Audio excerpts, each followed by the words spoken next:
What a weekend! I can't lie. What a weekend! First and foremost, before we even get into the nitty gritty of this match, the results earlier today went well for us. Man City, Liverpool. I was like, yo, I just need a draw. Obviously, Haaland scored in that game, but despite Trent getting he was getting dealt with by Doku that game. Let's not lie.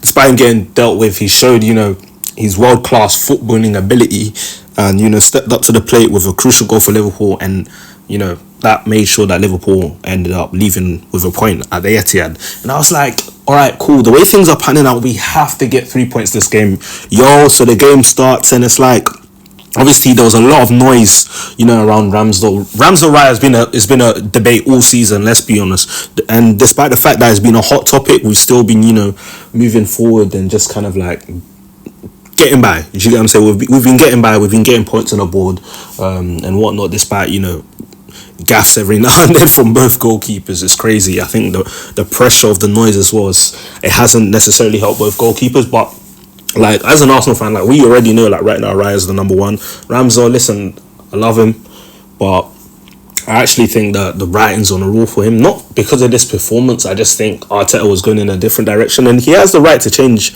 his goalkeeper, if he feels like that's going to make a definite improvement in his team. He has the right to do so, but obviously we know Raya couldn't play this match because of the fact that he's on loan. Obviously that's soon to be made permanent. We heard the news earlier in the weekend. I think Ramsdale in this game, he was trying to do too much, and when you're trying to do too much, that's when things just go crazy. I feel like he really wanted to show his on-ball ability, which is decent to a standard, hence why we signed him, and he took over the number one shirt from Leno. That's why we signed him. But obviously Raya's coming because Arteta's deemed Raya to have even better footwork. But yeah, man, this gaff was crazy. I can't lie, man. It was crazy. My heart dropped when I saw that, because I don't want to see Ramsdale like that. I don't want to see him like that. And it's one of those ones where it makes it look like Ramsdale, you see your dad was talking earlier in the week, you see it's one of those ones, innit? But thankfully they didn't score, because Declan was there. The position, I can't lie, Declan Rice's position very well, very, very well, and he ends up blocking it. Big up Declan Rice for that. Since he's joined the season, he's been a revelation. Absolutely loving, and he bailed Aaron Ramsdale out for sure. He bailed him out, man. We needed that for sure, man. And what's crazy is, I think later on in the first half, around maybe the 37th minute, he was throwing the ball and he got caught in two minds and ended up throwing the ball onto the turf, and it bounced just over Mbeumo, who wasn't even expecting that throw, and luckily we got bailed out with that. So you could see the nerves was taking a toll on him. But I have to big Rams up for keeping his composure for the rest of the game, because it's not easy for him to play. He knows that probably the writing's on the wall for him and stuff like that, so he's kind of in a weird position. And obviously the Brentford fans were saying, yo, just David Raya, you can fill in the blanks, but I have to big him up for retaining his composure. Even at the end of the game, the way the lads celebrated with him, top. I think he needs that. I mean, football's a team sport.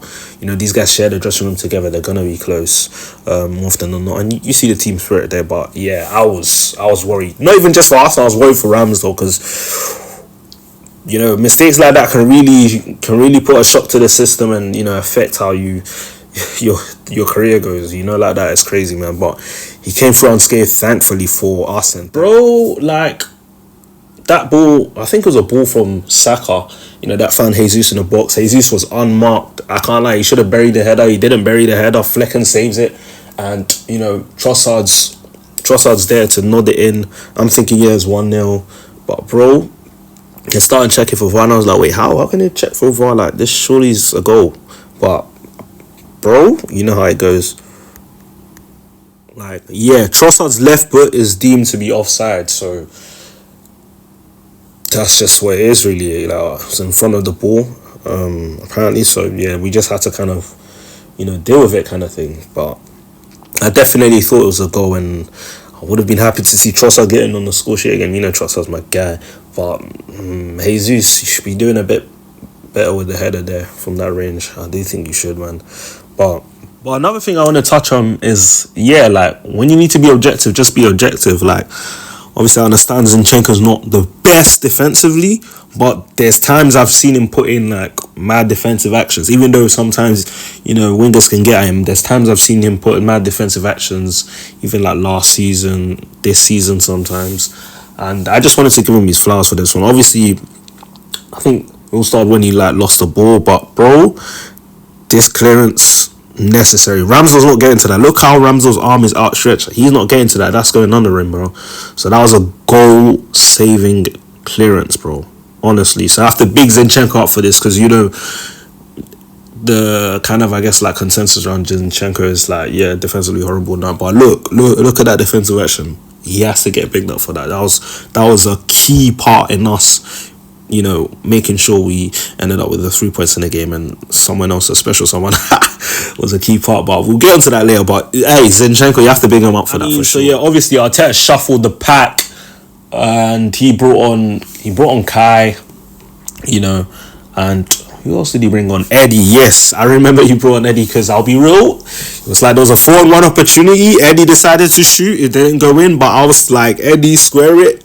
And bro, the less said about that, the better. I was not happy with that one. I'll be real. I thought it was one of them ones where it's like, bro, the chance is gone. Because the way this match was panning out, it seemed like we weren't getting a goal from anything. But I'll be real, as soon as Kai Havertz came on, I was like, something about him is a bit different.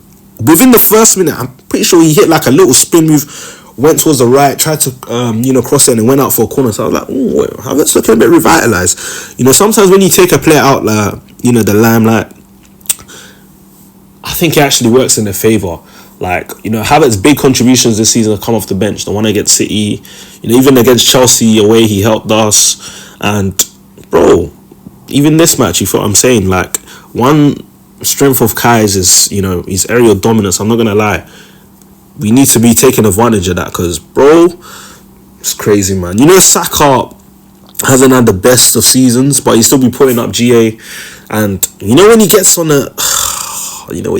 this angle, the left foot swingers is deadly. The whippage is crazy. EAFC needs to give him the whip passing, I lie. Because Saka's, the whip curve, oof, deadly, man. Just deadly. Whips it, lands right on Havertz's head top, and Havertz just nods it home in between Flecken's leg. And at this point, I'm gassed, and also I'm extra gassed because it's Havertz scoring. He needed that, Chelsea fans want to see him do so bad. Also, like, rival fans, they want to see him bad. Like, you know how it goes with football, man. Like, everyone hating and stuff, like the banter thing, the social media thing. I just think it was important for him to score, and he got his reward, man, because he's been working hard. I do think I've seen a noticeable improvement in how he's been playing. We just needed the GA, but very good late run into the box. And listen, Havertz's late strike sent us to the top of the Premier League table. It was not looking rosy, man. Those 3 points were big because guess what? Those 3 points took us from third to first. If this match ended in a draw, we would have been chilling in third, bro. That's the fine margins. And Havertz, I have to big him up on this one. Like, hopefully this can be the start of Havertz doing a mad thing. But yeah, football's a confidence game for sure. Some players are able to deal with, playing with lower confidence better. Others really struggle from it.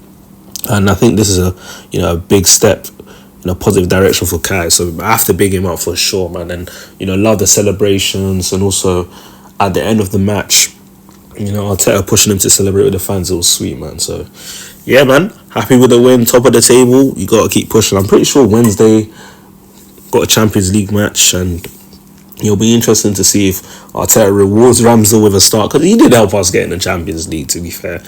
And it'd be nice for him to get a start, but we'll see anyways. But yeah, man, great win, top of the table. Come on, you Gunners, the vibes. See you.